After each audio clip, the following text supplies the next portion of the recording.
All right, Shalom. Shalom, Shalom.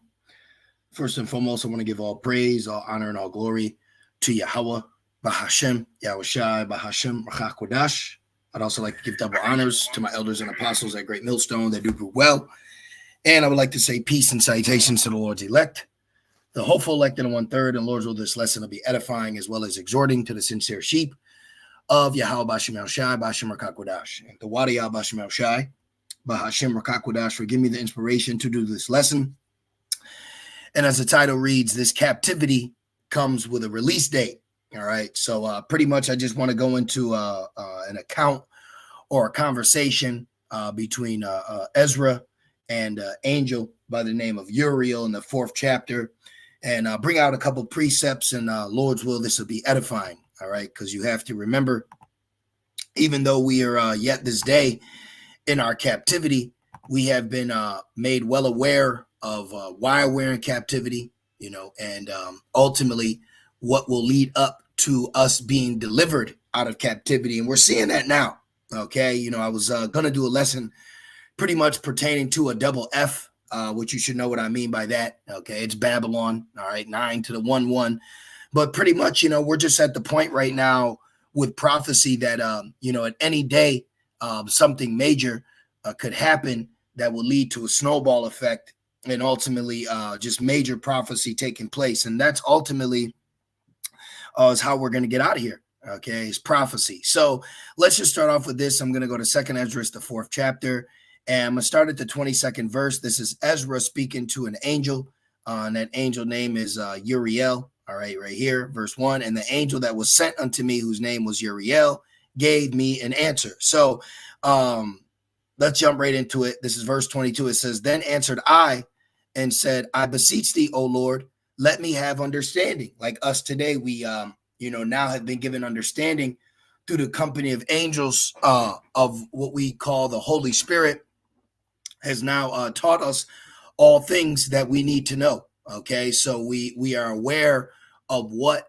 is required for this captivity to end, and ultimately it's prophecy. Okay, the third woe, the mandatory marking, the destruction, and the deliverance. Okay, and it says, for it was not my mind to be curious of the high things, but of such as pass by us daily, namely whereof Israel is given up as a reproach to the heathen. So we have been given as a reproach to the heathen right now. All right. And this is why under the heathen's thumb, okay, he refuses to let us go. All right. We're just constantly downtrodden. And let me just get it real quick. This is Jeremiah 50 and verse 33. It says, thus saith the Lord of hosts, the children of Israel and the children of Judah were oppressed together. So see, we're oppressed here together because Ezra was what? In the Persian Empire. All right. Now this is fast forward to the virgin daughter Babylon, because Israel was not on the scene in the time of ancient Babylon because they fled during the Assyrian captivity. Hence why they fled the Assyrian captivity. Hence why there is it's Babylon, or America is known as Azareth. All right, I got a whole bunch of things I'm thinking about. This just came to mind. I was going to do a lesson on this as well. The chief Joseph tablet stone, which a Gadite had this stone, and it was in the Assyrian, in the Assyrian writing. All right, so if the Spirit has it, I'll do a quick lesson on this. But I was just looking up some information, really just looking for a lesson to go into.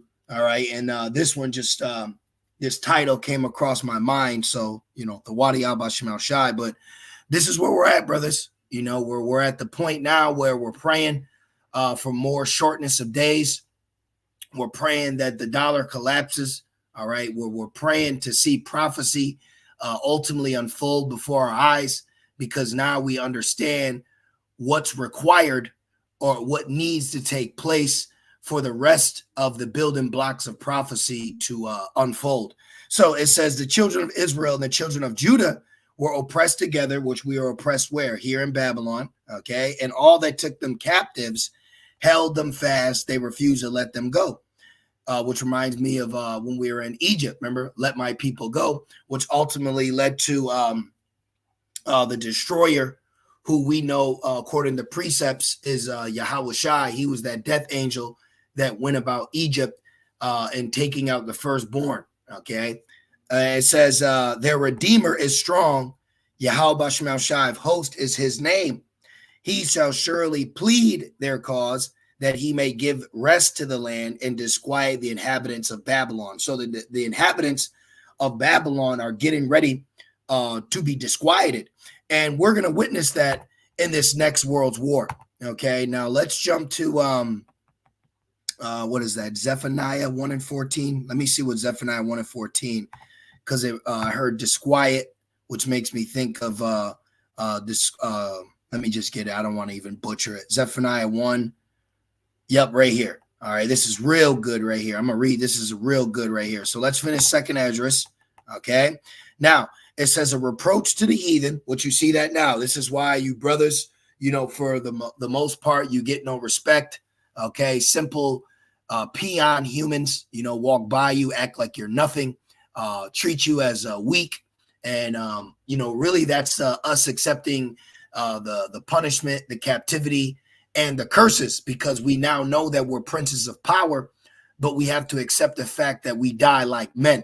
All right. Now, we have scriptures that let us know that, that the elect, all right, ultimately won't taste death. Okay. Now you'll have some martyrs, but there's also a prophecy of the elect not tasting death either. So these are things that you have to deal with on a day-to-day, knowing who you are while remaining in captivity. But that's what keeps us humble, because anyone else would act proud, carry themselves in a different manner, but we are in a spirit not to have the ministry be blamed.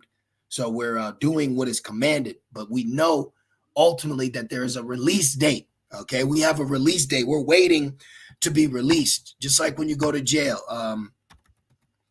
Let's put this in real nigga. Let me go like this. Release date from prison. All right, this is a real thing. Yeah, look at that smile. Look, first person that pops up is a Jake. Released from prison, and the first person that pops up is an Israelite. See that? It says how to look up prisoners. How do you find a release date?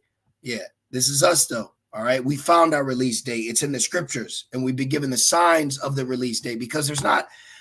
We haven't been given the exact second, minute, and hour, but we do know that there is a minute, hour, day, month, year. All right, but that's not for us to know. Matthew 24 and 36. But of that day and hour knoweth no man, no, not the angels of heaven, but my Father only. So it's only Yahweh that knows when he's going to release his creation. Okay, we are his creature, we are his creation, and we are waiting to be released.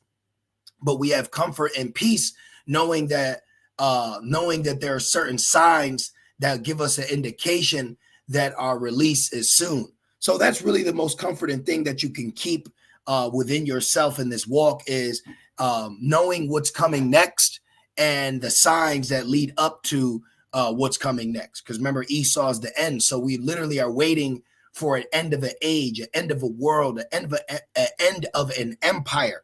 All right, so something major has to take place for our kingdom, for the kingdom of Yahweh Shai, the kingdom of David, the throne of David to be established here on earth, fulfilling the Lord's Prayer, Matthew 6. So there's a lot of things that have to play out, and not a lot of things like as in it's going to take years, but a lot of things as in pertaining to prophecy. All right, the MOTB, major thing. All right, so you should be constantly looking for that. You should have a technical side to you. You should have your mind's eye watching the dollar, watching tech news, watching his miracles, not just skimming past, not just, oh yeah, but no, these are things that you need to see so that you can see the snowball effect slowly growing more and more. All right, we do have a release date. Okay, we do have a release date from this captivity.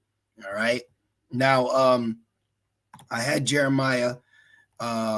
Yep, and then I'm going to precept that with Zephaniah. So let's get just a little bit more in second Ezra. It's not going to make this a long lesson. All right, it says, and for what cause the people whom thou hast loved is given over unto ungodly nations. So right now, we are given over to an ungodly nation. This is why the first thing that comes to mind is Ouija boards and satanic rituals. And it's funny because the powers that be, the higher echelon of Esau, the elites, they really tap into the left-hand side for rulership. But then what trickles down, you shall know the tree by their fruit. What trickles down is bottom barrel, low level, garbage bag, Babylonian Edomites. They'll actually practice witchcraft, and mind you, they're in a 2-bedroom apartment with a 9 to 5. Like, they ain't doing witchcraft to become a world leader. They're just doing that shit to make someone fall in love with them, or speak to the dead. No, the elites actually do left-handed rituals and witchcraft to stay in power.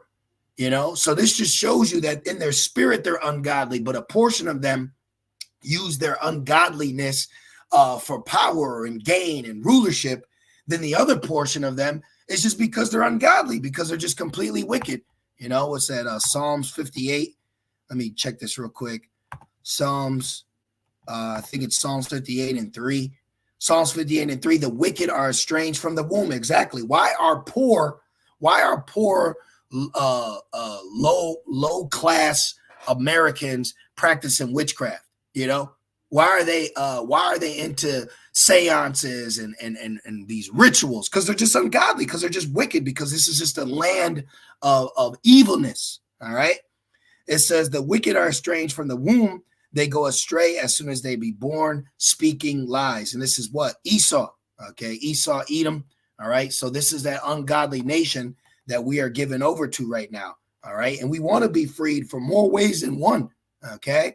And it says, and why the law of our forefathers is brought to naught, and the written covenants come to none effect. So this is where we're at right now. Okay. We're at such a low estate that it looks like even the covenants that have been made come to no effect. But we understand that this is the portion of time that we have to deal with and endure before our release date. Okay. Prison is a nasty world.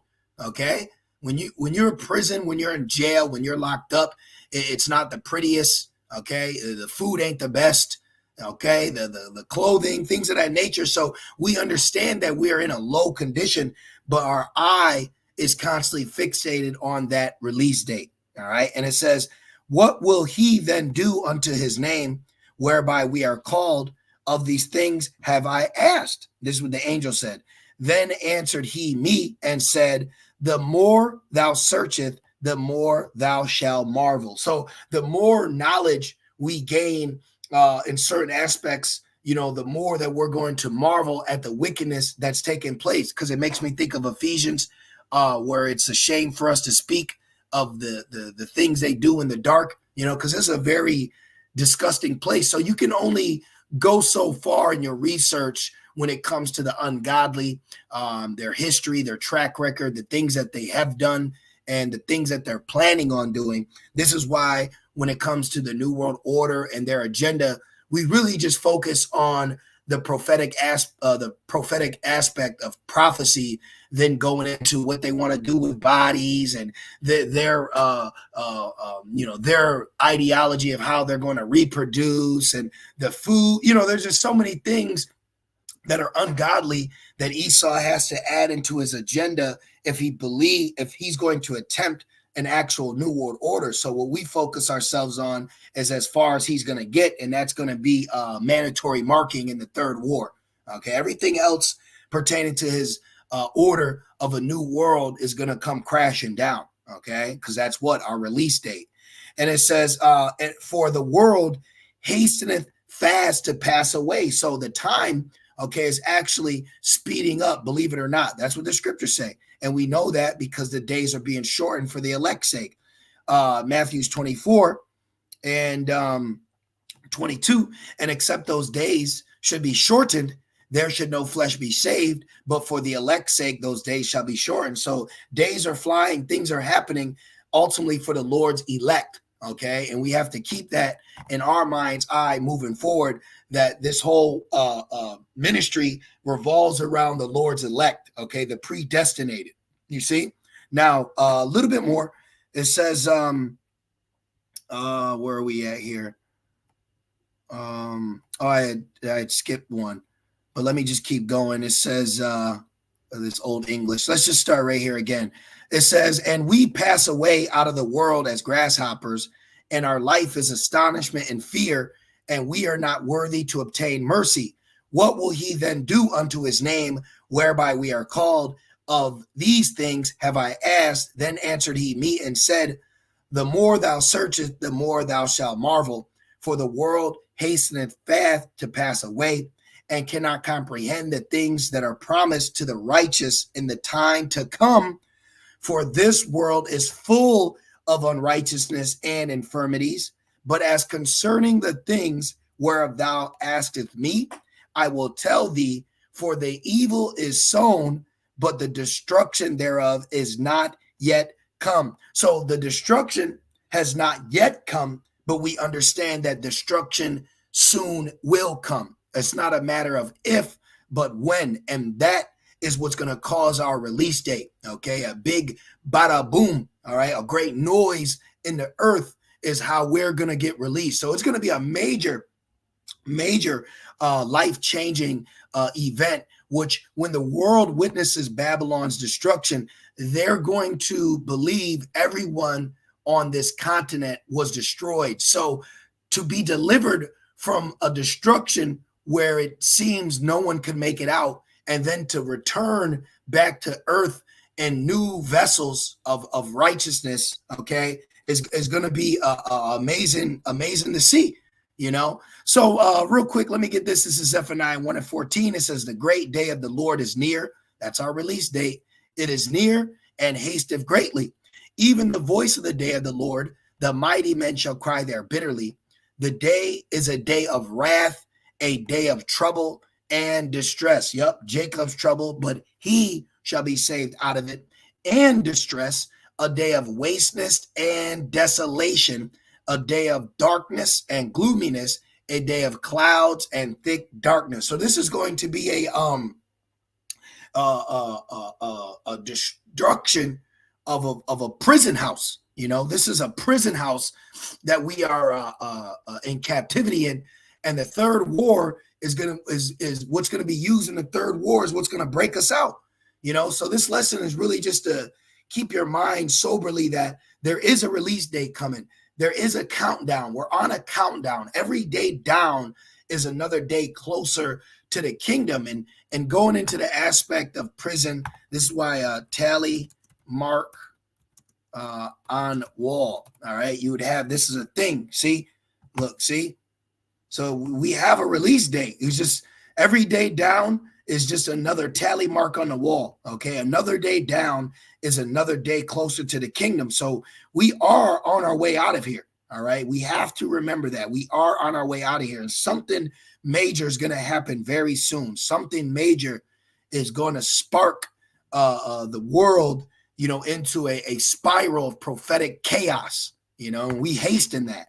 Now it says, and gloominess, a day of clouds and thick darkness, a day of the trumpet and alarm against the fenced cities and against the high towers. Now, remember, it says in Revelations 8 that the angels prepared their trumpets. Now, you're going to have sirens and, you know, all types of things going off in Babylon, all hands on deck. But ultimately, that's because the angels are preparing themselves to sound. Revelations 8:6, and the seven angels which had the seven trumpets prepared themselves to sound. This is the beginning of sorrows. We are in the beginning of sorrows. So right now it's a little quiet. It's a little calm. But there's that old saying, the calm before the storm. Okay. And it says, look, and I will bring distress upon men. So when you look out and you see the smiling and the family and the happy and the outings and the vacations and the foods and the sittings and the dinners, all that's going to be changed. Okay. All the faces of men are going to be changed very soon because everyone is capitalizing off of our captivity. They're all one way or another winning. The heathen is winning while the princes of power are not in power. Okay, we're not in power at the moment. So this is why heathens can freak off, the creatures strung out. Okay, the authority over the earth hasn't been given to us, but authority over the scriptures has. But right now, this is an ungodly world, so they're not even worried about the authority that we're given with the scriptures because it's not coming to pass. You know, what is that? Ecclesiastes 8:15. I haven't brought that out in a while. Or 5:15 because of sentence, or 8:11 because of sentence right here. Ecclesiastes 8:11 because the sentence against the evil work is not executed speedily.